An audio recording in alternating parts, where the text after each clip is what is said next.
بسم اللہ الرحمن الرحیم۔ السلام علیکم ورحمۃ اللہ وبرکاتہ۔ کیا آپ نے کبھی سوچا ہے کہ دنیا میں بے شمار عبادتیں، لیکن نماز وہ واحد عبادت ہے جس کا حکم اللہ تعالیٰ نے آسمانوں پہ دیا؟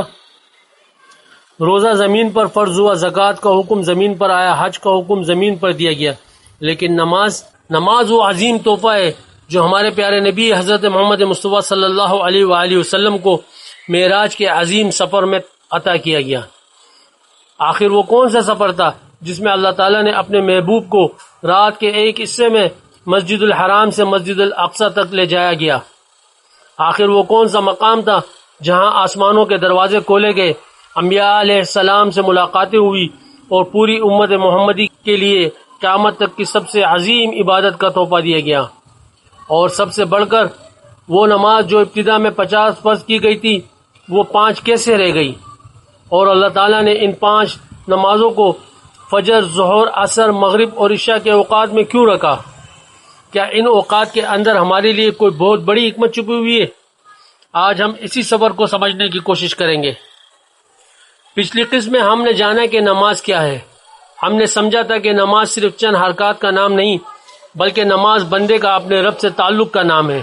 نماز وہ لمحہ ہے جب انسان دنیا کے شور سے نکل کر اپنے خالق کے سامنے کھڑا ہوتا ہے۔ لیکن سوال یہ ہے کہ یہ عظیم عبادت ہم تک پہنچی کیسے؟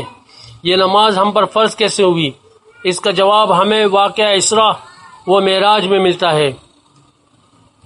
قرآن مجید کی سورہ اسراء آیت نمبر 1 میں اللہ رب العزت فرماتے ہیں، پاک ہے وہ ذات جو اپنے بندے کو رات کے ایک حصے میں مسجد الحرام سے مسجد اقصی تک لے گئے، جس کے ارد گرد ہم نے برکت رکھی ہے تاکہ ہم اسے اپنی نشانیاں دکھائیں۔ بے شک وہی خوب سننے والا، خوب دیکھنے والا ہے۔ غور کیجیے، اللہ تعالیٰ نے اس عظیم واقعے کا ذکر کرتے ہوئے اپنے محبوب نبی صلی اللہ علیہ وآلہ وسلم کے لیے ایک لفظ استعمال فرمایا، بعبدہ، یعنی اپنے بندے کو۔ یہ بہت بڑا مقام ہے۔ دنیا میں انسان چاہتا ہے کہ لوگ اسے بڑے نام سے جانے، مال سے جانے، عہدے سے جانے، طاقت سے جانے، لیکن اللہ تعالیٰ کے نزدیک سب سے بڑی عزت یہ ہے کہ انسان اس کا بندہ بن جائے۔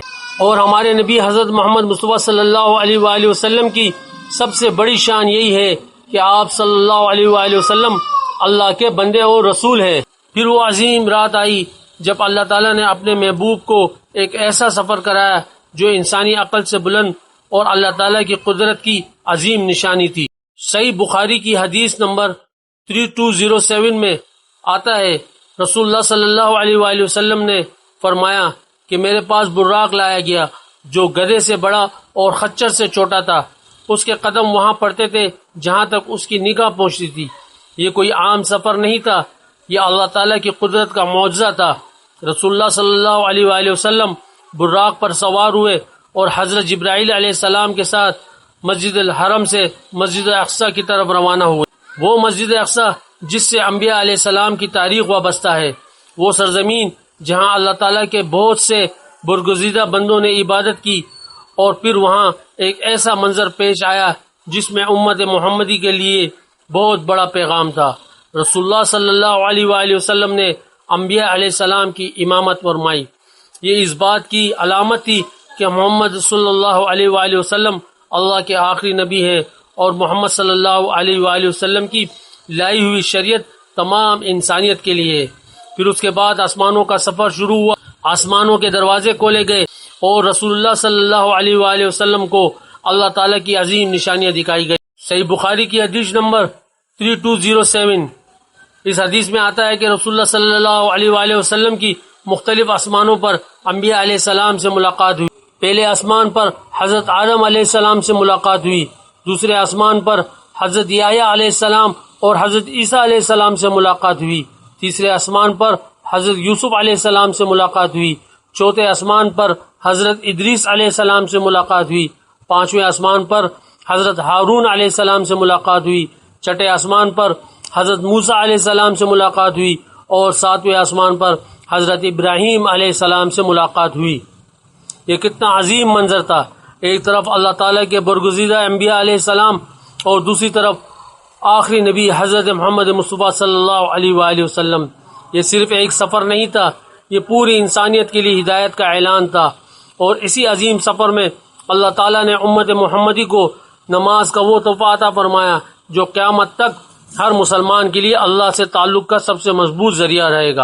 پھر وہ عظیم وقت آیا جب نماز کا حکم عطا کیا گیا، لیکن یہ حکم شروع ہی سے 5 نمازوں کا نہیں تھا۔ صحیح بخاری کی حدیث نمبر 3207 میں ہے، حدیث میں آتا ہے کہ اللہ تعالیٰ نے رسول اللہ صلی اللہ علیہ وآلہ وسلم پر 50 نمازیں فرض کی۔ 50 نمازیں، ذرا تصور کیجئے، دن اور رات میں 50 مرتبہ اپنے رب کے سامنے حاضر ہونا۔ رسول اللہ صلی اللہ علیہ وآلہ وسلم واپس تشریف لائے تو حضرت موسیٰ علیہ السلام سے ملاقات ہوئی۔ حضرت موسیٰ علیہ السلام نے پوچھا، آپ کی امت پر کیا فرض کیا گیا؟ رسول اللہ صلی اللہ علیہ وآلہ وسلم نے فرمایا کہ 50 نمازیں فرض کی گئی۔ حضرت موسیٰ علیہ السلام نے فرمایا کہ آپ کی امت اتنا بوجھ برداشت نہیں کر سکے گی، آپ اپنے رب سے تخفیف کی درخواست کیجیے۔ رسول اللہ صلی اللہ علیہ وآلہ وسلم اللہ تعالیٰ کے دربار میں دوبارہ گئے، نمازوں میں کمی فرمائی گئی۔ پھر رسول اللہ صلی اللہ علیہ وآلہ وسلم حضرت موسیٰ علیہ السلام کے پاس واپس آئے۔ حضرت موسیٰ علیہ السلام نے پھر عرض کیا کہ آپ کی امت اس کی بھی طاقت نہیں رکھتی، اپنے رب سے مزید تخفیف کی درخواست کیجیے۔ رسول اللہ صلی اللہ علیہ وآلہ وسلم دوبارہ اپنے رب کی طرف گئے۔ یہ سلسلہ چلتا رہا یہاں تک کہ 50 نمازیں کم ہو کر 5 نمازیں رہ گئی، لیکن یہاں اللہ تعالیٰ کی رحمت دیکھیے، نمازیں 5 رہی مگر اجر 50 کا رکھا گیا، یعنی عمل 5 کا اور اجر 50 کا۔ یہ ہمارے رب کی رحمت ہے۔ اللہ تعالیٰ نے ہماری کمزوری کو بھی جانا، ہماری طاقت کو بھی جانا، اور پھر ہمیں ایسا راستہ عطا فرمایا جس میں عبادت بھی کم ہوئی اور اجر بھی کم نہیں ہوئی۔ ذرا اپنے رب کی رحمت کا تصور کیجئے، ہم دن میں 5 مرتبہ اس کے سامنے کھڑے ہوتے ہیں، لیکن ہمارے اجر میں 50 نمازیں رکھی جاتی ہے۔ تو پھر سوال یہ ہے کہ 5 نمازیں کون سی ہیں؟ فجر، ظہر، عصر، مغرب اور عشاء۔ اب یہاں نماز کا ایک اور خوبصورت راز ہمارے سامنے آتا ہے۔ اللہ تعالیٰ نے صرف یہ نہیں فرمایا کہ دن میں 5 مرتبہ نمازیں پڑھ لو، بلکہ ان نمازوں کو دن اور رات کے مختلف حصوں میں رکھا ہے۔ کیوں؟ کیونکہ انسان بھول جاتا ہے، انسان دنیا میں مصروف ہو جاتا ہے، انسان صبح اٹھتا ہے تو دنیا کے کام اس کے سامنے آ جاتے ہیں، رزق کی فکر، کاروبار کی فکر، ملازمت کی فکر، گھر کی فکر، بچوں کی فکر، مستقبل کی فکر، اور انہی فکروں کے درمیان اللہ تعالیٰ اپنے بندوں کو بار بار اپنی طرف بلاتا ہے۔ فجر اس وقت آتی ہے جب رات کا اندھیرا ختم ہونے لگتا ہے اور صبح کی روشنی ظاہر ہونے لگتی ہے، لوگ سو رہے ہوتے ہیں، دنیا خاموش ہوتی ہے، بندہ اپنے بستر پر آرام کر رہا ہوتا ہے، آنکھیں نیند سے بوجھل ہوتی ہے، جسم آرام مانگتا ہے، لیکن اسی وقت مؤذن کی آواز آتی ہے، اللہ اکبر، اللہ سب سے بڑا ہے، اور فجر کی اذان میں ایک ایسا جملہ آتا ہے جو پوری انسانیت کے لیے ایک عظیم پیغام ہے، الصلاۃ خیر من النوم، نماز نیند سے بہتر ہے۔ ذرا غور کیجئے، مؤذن یہ نہیں کہہ رہا کہ نیند بری ہے، نیند بھی اللہ کی نعمت ہے، لیکن جب ایک طرف نیند ہو اور دوسری طرف اللہ کا بلاوا ہو تو مومن کے لیے اللہ کے سامنے کھڑا ہونا نیند سے زیادہ قیمتی ہے، کیونکہ نیند جسم کو آرام دیتی ہے لیکن نماز روح کو سکون دیتی ہے۔ نیند انسان کو چند گھنٹوں کے لیے دنیا سے بے خبر کرتی ہے، لیکن نماز انسان کو اپنے رب کی یاد دلاتی ہے، اور جب آپ اپنی نیند چھوڑ کر وضو کرتے ہیں اور اللہ کے سامنے کھڑے ہوتے ہیں تو آپ صرف ایک نماز ادا نہیں کر رہے ہوتے، آپ اپنے رب کو یہ بتا رہے ہوتے ہیں، میری نیند بھی تیری ہے، میری زندگی بھی تیری ہے، اور جب تیرا بلاوا آئے گا تو میں تیری طرف ہی لوٹ کر آؤں۔ یہی وجہ ہے کہ فجر صرف دن کی پہلی نماز نہیں، یہ دن کا پہلا امتحان بھی ہے کہ آج میری زندگی میں اللہ کی محبت غالب ہے یا میری خواہش۔ پھر بندہ بستر چھوڑتا ہے، وضو کرتا ہے، مسجد کی طرف جاتا ہے یا اپنے گھر میں نماز ادا کرتا ہے اور اپنے رب کے سامنے کھڑا ہو جاتا ہے، گویا دن کا آغاز ہی اللہ کی یاد سے ہوتا ہے۔ فجر ہمیں یہ سبق دیتی ہے کہ زندگی کا آغاز دنیا کے نام سے نہیں، اپنے رب کے نام سے ہونا چاہیے۔ پھر دن آگے بڑھتا ہے، سورج بلند ہوتا ہے، کاروبار شروع ہو جاتا ہے، بازار آباد ہو جاتے ہیں، لوگ اپنے کاموں میں مصروف ہو جاتے ہیں، اور پھر ظہر کا وقت آ جاتا ہے۔ انسان دنیا کے بیچ میں ہوتا ہے لیکن اللہ تعالیٰ اسے دنیا کے بیچ سے اپنے پاس بلاتا ہے، حی علی الصلاۃ، آؤ نماز کی طرف، یعنی دنیا کے کام کرو، رزق کماؤ، کاروبار کرو، اپنی ذمہ داریاں پوری کرو، لیکن اپنے رب کو مت بھولو۔ ظہر ہمیں یہ سکھاتی ہے کہ اللہ سے تعلق صرف مسجد میں بیٹھنے کا نام نہیں، اللہ سے تعلق یہ ہے کہ انسان دنیا میں رہتے ہوئے اپنے رب کو یاد رکھے۔ پھر عصر آتی ہے، دن گزر چکا ہوتا ہے، صبح کی روشنی اب ڈلنے لگتی ہے، اور انسان کے لیے ایک خاموش پیغام ہوتا ہے کہ وقت گزر رہا ہے، جو صبح تھی وہ واپس نہیں آئے گی، جو گھنٹے گزر گئے وہ واپس نہیں آئیں گے، جو دن گزر گیا وہ واپس نہیں آئے گا، اور جس طرح دن ڈل رہا ہے اسی طرح انسان کی زندگی بھی ڈل رہی ہے۔ اسی لیے عصر انسان کو صرف نماز نہیں دیتی بلکہ وقت کی قدر بھی سکھاتی ہے۔ پھر مغرب آتی ہے، سورج غروب ہو جاتا ہے، دن ختم ہو جاتا ہے، اور ایک اور دن انسان کی زندگی سے کم ہو جاتا ہے۔ ذرا غور کریں، ہم اکثر سورج کو غروب ہوتے ہوئے دیکھتے ہیں، لیکن کبھی یہ نہیں سوچتے کہ آج ہماری زندگی کا ایک دن بھی غروب ہو گیا۔ مغرب ہمیں یہ احساس دلاتی ہے کہ زندگی بہت مختصر ہے، جو وقت اللہ نے دیا ہے وہ واپس نہیں ملے گا۔ پھر عشاء آتی ہے، دن ختم ہونے کے قریب ہے، انسان تک چکا ہے، اب اسے آرام چاہیے، لیکن سونے سے پہلے اپنے رب کے سامنے ایک آخری حاضری، گویا دن کی ابتدا بھی اللہ کے نام سے اور دن کا اختتام بھی اللہ کی یاد سے۔ یہ 5 نمازیں دراصل انسان کو دن میں 5 مرتبہ دنیا کے ہجوم سے نکال کر اپنے رب کی طرف واپس لاتی ہے۔ صبح دنیا سے پہلے اللہ، دن کی مصروفیات کے درمیان اللہ، دن کے اختتام کی طرف اللہ، سورج ڈلنے پر اللہ، اور رات کے آرام سے پہلے اللہ۔ یہی تو نماز کی خوبصورتی ہے۔ یہ ہمیں دنیا چھوڑنے کا نہیں کہتی، یہ ہمیں دنیا کے اندر رہ کر اللہ کو نہ بھولنے کا طریقہ سکھاتی ہے۔ اور شاید یہی وجہ ہے کہ نماز کو صرف ایک وقت کی عبادت نہیں بنایا گیا، بلکہ دن اور رات میں مختلف اوقات میں تقسیم کیا گیا، کیونکہ انسان کا دل ایک ہی جگہ نہیں ٹھہرتا۔ کبھی خوشی میں اللہ کو بھولتا ہے، کبھی پریشانی میں اللہ کو بھولتا ہے، کبھی دولت ملے تو اللہ بھولتا ہے، کبھی مصیبت میں اللہ کو بھولتا ہے، کبھی اپنی طاقت پر ناز کرنے لگتا ہے، کبھی مصروفیات میں اللہ کو بھولتا ہے، کبھی اپنی طاقت پر ناز کرنے لگتا ہے، تو اللہ تعالیٰ اسے بار بار اپنی طرف بلاتا ہے، فجر میں، پھر ظہر میں، پھر عصر میں، پھر مغرب میں، پھر عشاء میں۔ جیسے اللہ تعالیٰ اپنے بندوں سے فرما رہا ہو، دنیا میں جتنا چاہو چل لو لیکن مجھے مت بھولو، دنیا کے کام جتنے چاہو کر لو لیکن میرے سامنے حاضر ہونا مت بھولو۔ اور اب ذرا نماز کے اندر داخل ہو کر دیکھتے ہیں کہ اللہ تعالیٰ نے اس عبادت کو کس قدر خوبصورت بنایا ہے۔ جب بندہ نماز کے لیے کھڑا ہوتا ہے تو قیام سے شروع کرتا ہے، وہ اپنے رب کے سامنے سیدھا کھڑا ہوتا ہے۔ دنیا میں ہم کسی بڑے انسان کے سامنے کھڑے ہوتے ہیں تو ادب کا خیال رکھتے ہیں، لیکن نماز میں ہم کس کے سامنے کھڑے ہیں؟ اس ذات کے سامنے جس نے ہمیں پیدا کیا، اس ذات کے سامنے جس کے ہاتھ میں ہماری زندگی ہے، اس ذات کے سامنے جس کے حکم سے ہماری سانسیں چل رہی ہے، اس ذات کے سامنے جس کے بغیر ہم کچھ بھی نہیں۔ پھر بندہ قرآن پڑھتا ہے، اللہ کے کلام کو اپنی زبان سے ادا کرتا ہے۔ ایک بندہ اپنے رب کے سامنے کھڑا ہو اور اپنے رب کا کلام پڑھ رہا ہو، یہ معمولی لمحہ نہیں ہوتا، یہ اللہ سے تعلق کا ایک عظیم لمحہ ہوتا ہے۔ پھر قیام کے بعد رکوع آتا ہے، بندہ جھک جاتا ہے، اپنی کمر جھکا دیتا ہے اور اپنی بڑائی کو چھوڑ دیتا ہے اور کہتا ہے سبحان ربی العظیم، پاک ہے میرا عظمت والا رب، یعنی اے اللہ عظمت میری نہیں، عظمت تیری ہے، میں تیرے سامنے جھک گیا ہوں۔ پھر بندہ رکوع سے اٹھتا ہے اور دوبارہ اپنے رب کے سامنے کھڑا ہوتا ہے، اور پھر آتا ہے وہ مقام جسے نماز کا سب سے خوبصورت مقام کہا گیا ہے، یعنی سجدہ۔ بندہ اپنی پیشانی زمین پر رکھ دیتا ہے۔ جس چہرے کو دنیا کے سامنے اونچا رکھتا ہے وہی چہرہ اپنے رب کے سامنے زمین پر رکھ دیتا ہے، اور اسی لمحے بندہ اپنے رب کے سب سے قریب ہوتا ہے۔ صحیح مسلم کی حدیث نمبر 482 میں رسول اللہ صلی اللہ علیہ وآلہ وسلم فرماتے ہیں، بندہ اپنے رب کے سب سے زیادہ قریب اس وقت ہوتا ہے جب وہ سجدے میں ہوتا ہے، لہذا سجدے میں زیادہ دعا کیا کرو۔ سوچئے دنیا میں انسان اونچا ہونا چاہتا ہے، لیکن اللہ کے سامنے جتنا جھکتا ہے اتنا ہی اللہ کے قریب ہوتا ہے۔ یہی سجدے کا راز ہے۔